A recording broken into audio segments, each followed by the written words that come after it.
Vous savez, à 73 ans, je croyais comprendre le poids du silence. Le silence qui s'installe dans un foyer après 45 ans de matinées partagées, l'absence d'une voix familière venant de la cuisine, l'écho de pas qui ne monteront plus jamais notre vieil escalier en bois à Montpellier. Mais ce mardi matin d'avril, tandis que le soleil méditerranéen filtrait à travers mes rideaux de dentelle, ceux-là même dont Henri se plaignait depuis des décennies parce qu'il filtrait si bien la lumière, j'ai découvert que certains silences recèlent des secrets. Et certains secrets, lorsqu'ils parlent enfin, peuvent tout changer. Le téléphone a sonné à 9h30 précise. Je m'en souviens car je finissais mon café au lait, celui que je prépare encore pour deux par habitude, même si la deuxième tasse refroidit à côté de la chaise vide d'Henri. La voix à l'autre bout du fil était inconnue, douce mais pressante. Madame Dubois? Ici Monsieur Bernard de l'horlogerie ancienne de la rue de la République. Je crois que j'ai quelque chose qui vous appartient. Mon cœur battait la chamade. Après le décès d'Henri, 8 mois plus tôt, je m'étais habitué aux appels de voisins bien intentionnés, aux solliciteurs occasionnels, à ma belle-fille Marie qui prenait de mes nouvelles avec cette politesse prudente qui ne se transformait jamais en affection sincère. Mais là, c'était différent. Cela me semblait important.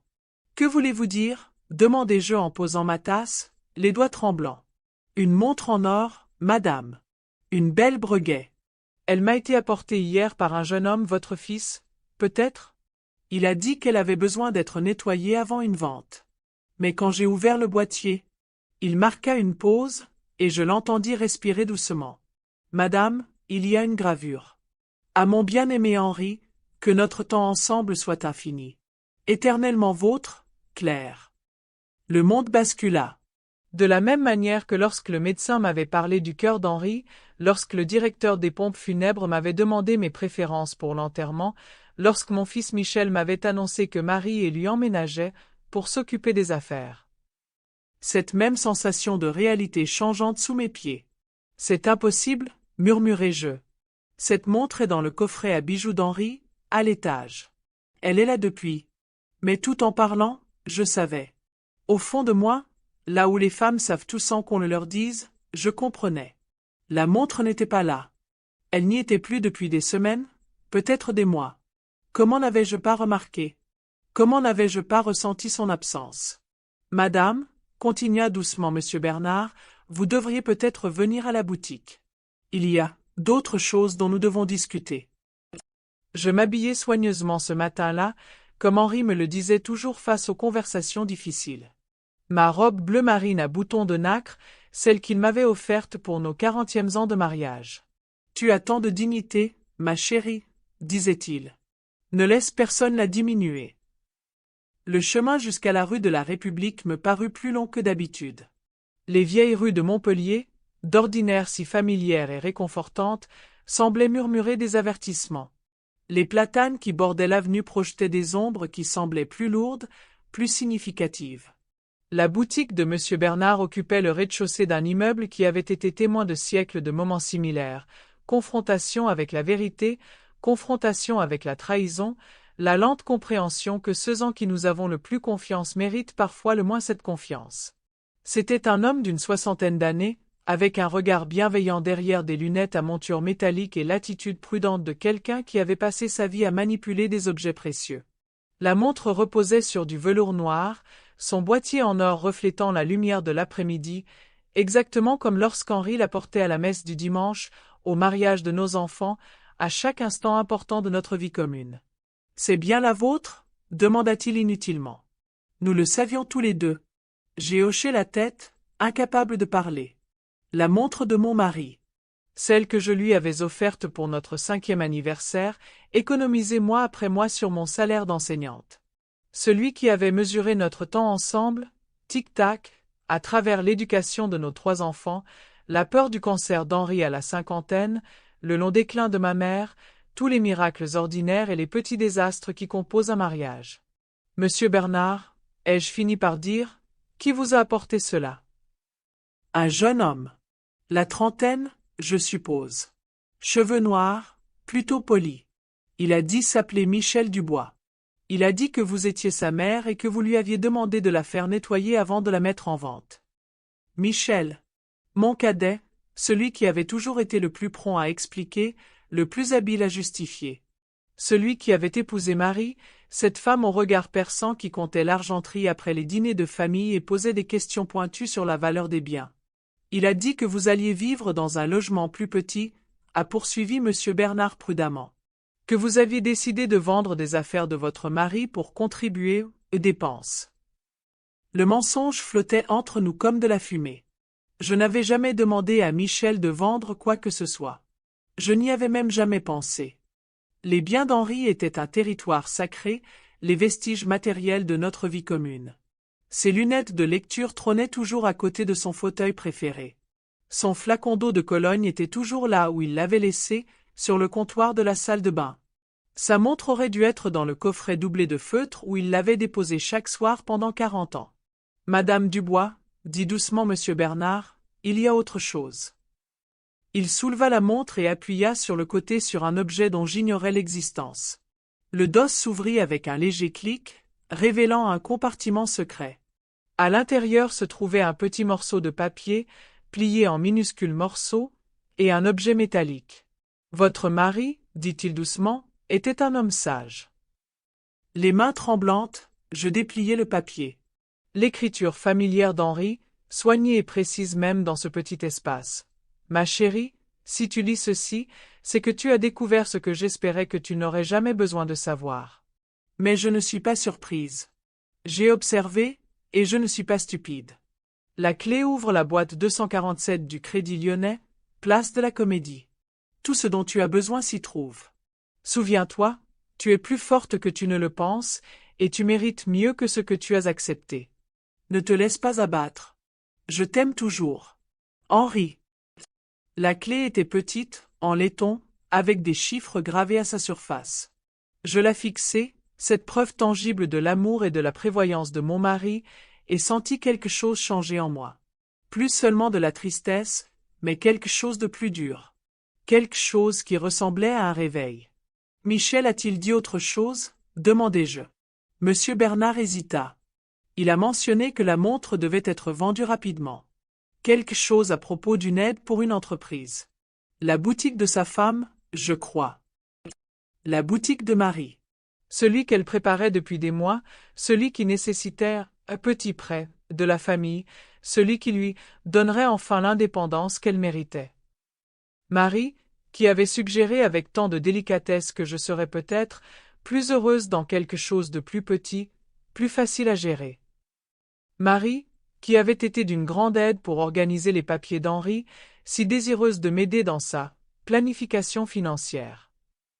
J'ai pris la montre et la clé, remercié M. Bernard et suis rentré chez moi par des rues qui me semblaient désormais différentes.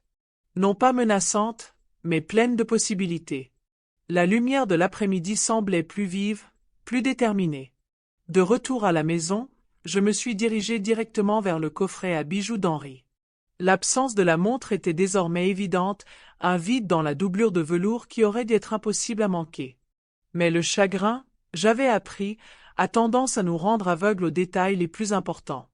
Je me suis assise sur notre lit, mon lit, et j'ai tenu la montre, écoutant son tic-tac régulier. 45 ans de temps partagé, et Henri avait su. J'avais vu ce que j'avais refusé de voir, je me préparais à ce que j'espérais ne jamais voir arriver. Le lendemain matin, j'ai pris le bus pour la place de la Comédie. Le bâtiment du Crédit Lyonnais était imposant, tout en marbre et en laiton, mais j'ai franchi ses portes avec la clé d'Henri serrée dans ma main et sa voix résonnant dans ma mémoire. « Vous êtes plus fort que vous ne le pensez. » La boîte 247 se trouvait dans les profondeurs silencieuses du coffre, derrière des portes en acier qui évoquaient la sécurité et le secret. Lorsque j'ai tourné la clé, la petite porte s'est ouverte pour révéler une boîte plus grande que prévu. À l'intérieur se trouvaient des documents, des relevés bancaires et une lettre écrite de la main d'Henri. « Ma très chère Claire, commençait-il, si tu lis ceci, alors mes craintes sont justifiées. J'ai discrètement mis de l'argent de côté pendant 15 ans, non pas par manque de confiance en toi, mais par crainte que d'autres ne se montrent pas dignes de confiance. Il y a 85 000 € sur le compte indiqué ci-dessous. Il y a aussi l'acte de propriété de la petite maison du Cap d'Agde que j'ai achetée il y a 3 ans. Elle est à ton nom seul. Assise dans cette petite pièce stérile, Je pleurais. Non seulement pour la trahison, mais aussi pour l'amour qu'il avait anticipé. Pour l'homme qui m'avait protégé même au-delà de la mort.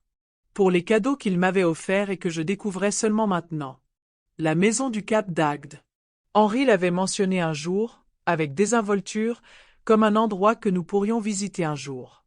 J'avais supposé que c'était juste un autre de ses rêves, comme le vignoble qu'il voulait ouvrir ou le roman qu'il avait prévu d'écrire. Mais c'était bien réel. C'était le mien. Ce soir-là, Michel et Marie sont venus dîner comme tous les mardis depuis les funérailles. Marie a apporté son offrande habituelle, une tarte du commerce qui ressemblait plus à une obligation qu'à une gentillesse. Michel m'a embrassé sur la joue avec l'affection dévouée d'un fils qui a appris à simuler l'amour plutôt qu'à le ressentir.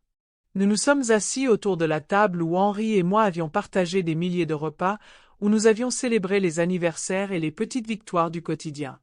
Maintenant, c'était comme le décor d'une pièce de théâtre dans laquelle je ne voulais plus jouer. « Maman, » dit Michel en coupant sa part de coque au vin, « Marie et moi avons réfléchi.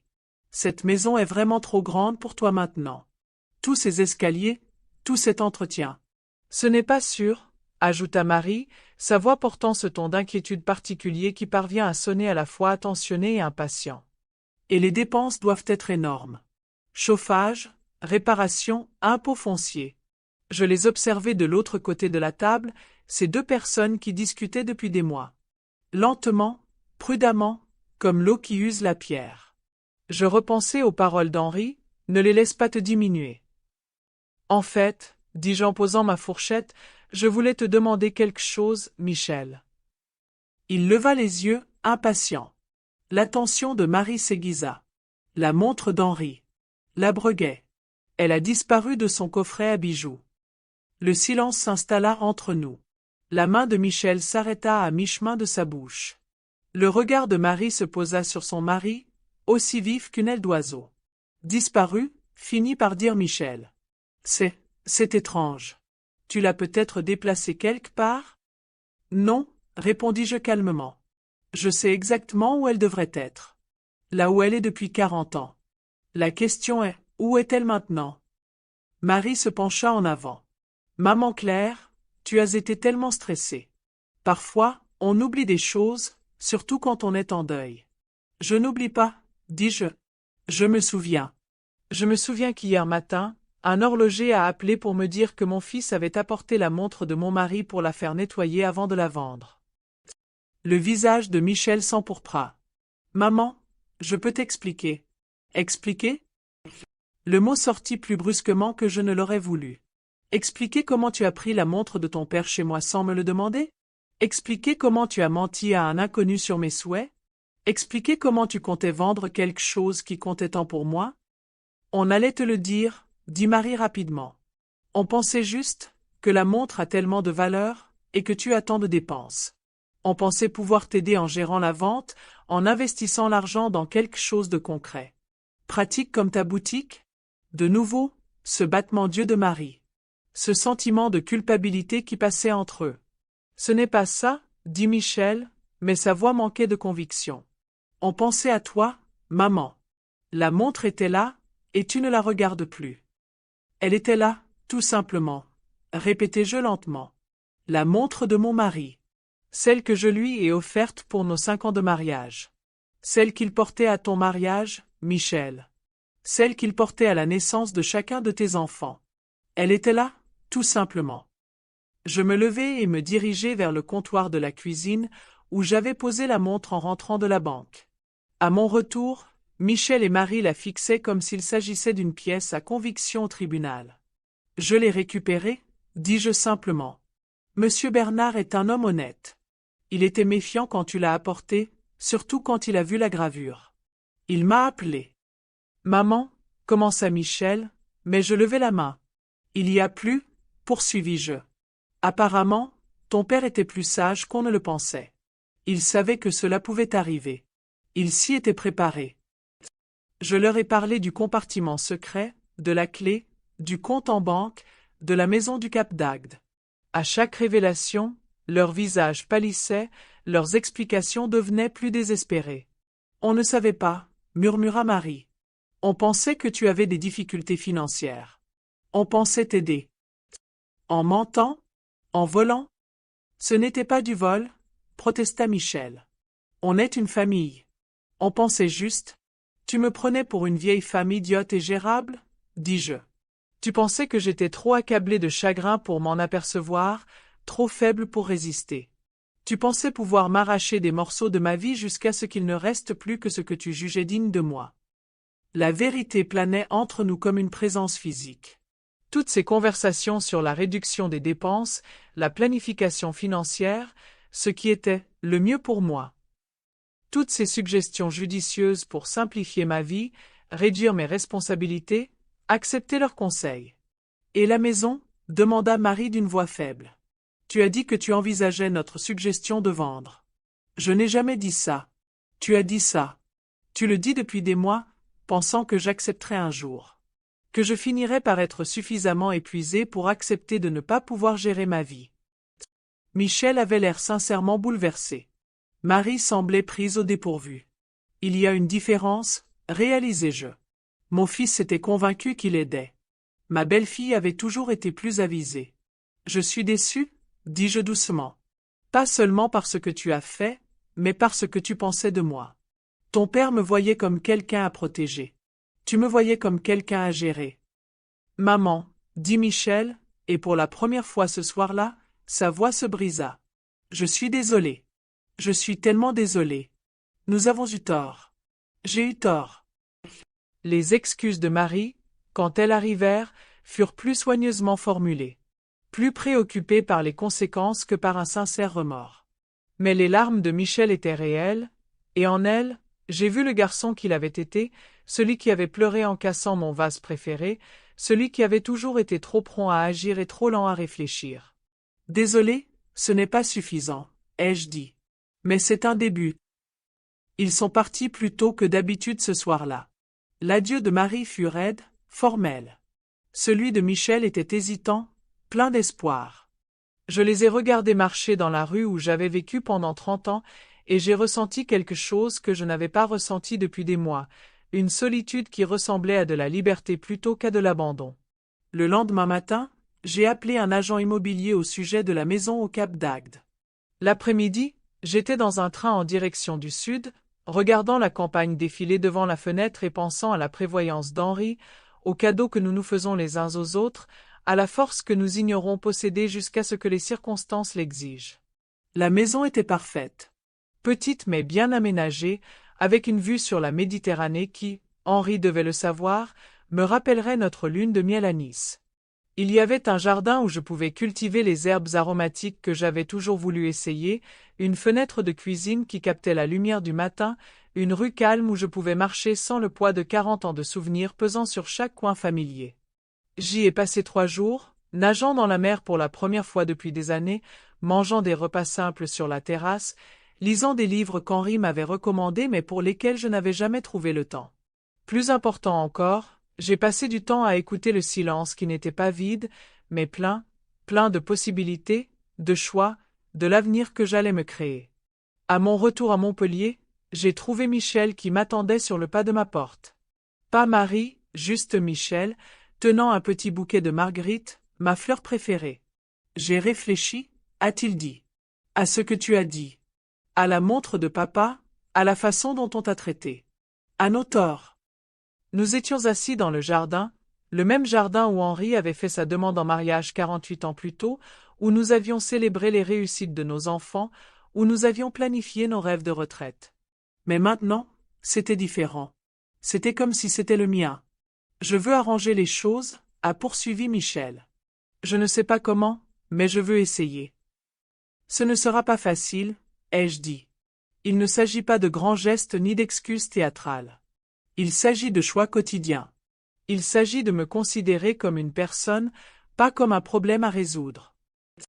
Je comprends. Et toi? Parce que ce n'est pas seulement une question de montre, Michel. Il s'agit de chaque conversation où toi et Marie discutiez de ce qui était le mieux pour moi sans me demander ce que je voulais vraiment. Il s'agit de supposer que j'étais trop vieux, trop fragile, trop accablé par le chagrin pour prendre mes propres décisions. Il resta silencieux un long moment. Je croyais te protéger. Comme ton père me protégeait? Papa était différent. Il te faisait confiance. Il te voyait comme son égal. Sa partenaire. Et tu me voyais comme ta responsabilité? Oui, dit-il simplement. Et j'avais tort. Nous avons discuté pendant 2 heures cet après-midi-là. Pas les conversations superficielles et prudentes que nous avions depuis la mort d'Henri, mais une vraie conversation sur la peur, le chagrin et la terrible vulnérabilité d'aimer quelqu'un au point de vouloir le contrôler. Sur la différence entre prendre soin de quelqu'un et se soucier de lui. Michel ne cherchait pas d'excuses. Il n'attribuait pas son comportement à l'inquiétude ou aux bonnes intentions.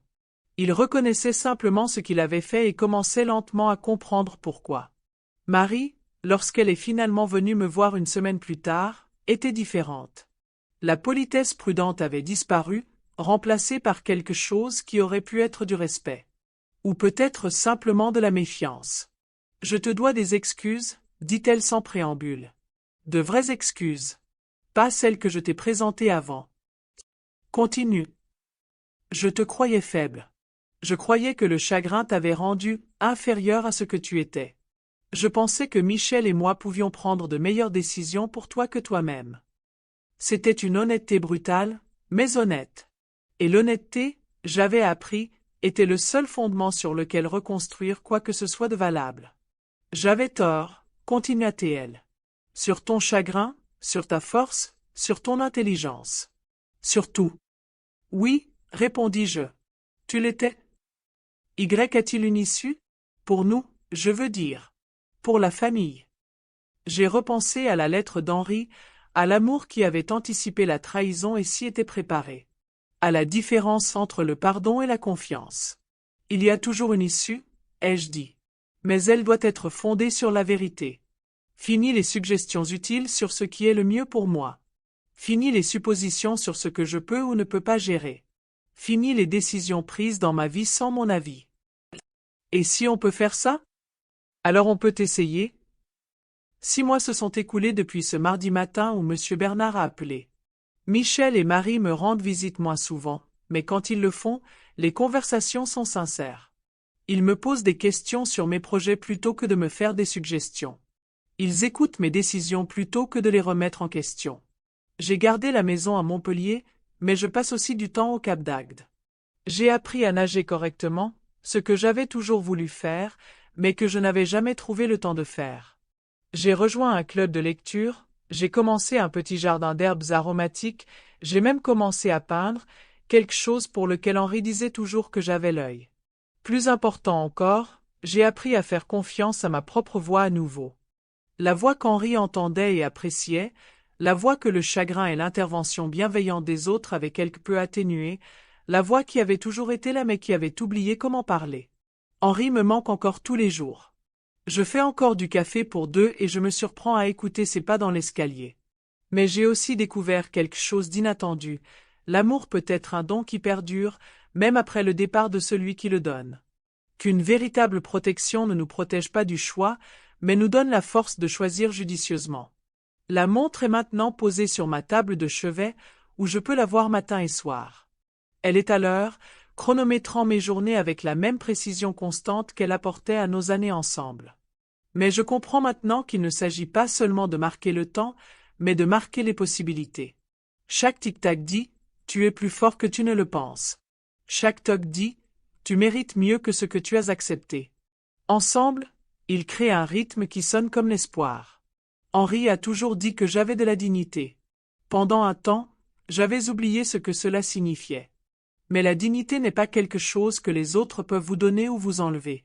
C'est quelque chose que vous revendiquez, quelque chose que vous exigez, quelque chose que vous portez comme une armure faite de respect de soi. J'ai 73 ans et j'apprends encore qui je suis. Je découvre encore ce que je veux, ce que j'accepterai, ce pourquoi je me battrai. La femme que j'étais à 30 ou 50 ans ne reconnaîtrait peut-être pas la femme que je suis en train de devenir, mais elle l'admirerait. Elle serait fière. Parfois, le soir, lorsque la lumière oblique à travers la fenêtre de ma cuisine, j'entends presque la voix d'Henri. « Voilà ma fille. Voilà ma fille forte et belle. » Et vous savez quoi? Il a raison. Me voici. J'apprends encore. Je grandis encore. Je choisis encore. Je deviens encore. Et c'est suffisant. C'est tout. À tous ceux qui m'écoutent et qui se sont sentis diminués, négligés ou sous-estimés, vous n'êtes pas trop vieux pour vous réapproprier votre voix. Vous n'êtes pas trop fragile pour faire vos propres choix. Vous n'êtes pas trop ancré dans vos habitudes pour découvrir de nouvelles possibilités. Votre sagesse est précieuse, votre autonomie est sacrée et votre avenir vous appartient. Parfois, les personnes qui nous aiment le plus oublient de nous faire confiance. Mais nous pouvons leur rappeler. Nous pouvons nous rappeler à nous-mêmes. Nous pouvons insister pour être perçus non pas comme des problèmes à résoudre mais comme des personnes à respecter. La montre tourne toujours. Votre temps vous appartient toujours. Utilisez-le bien.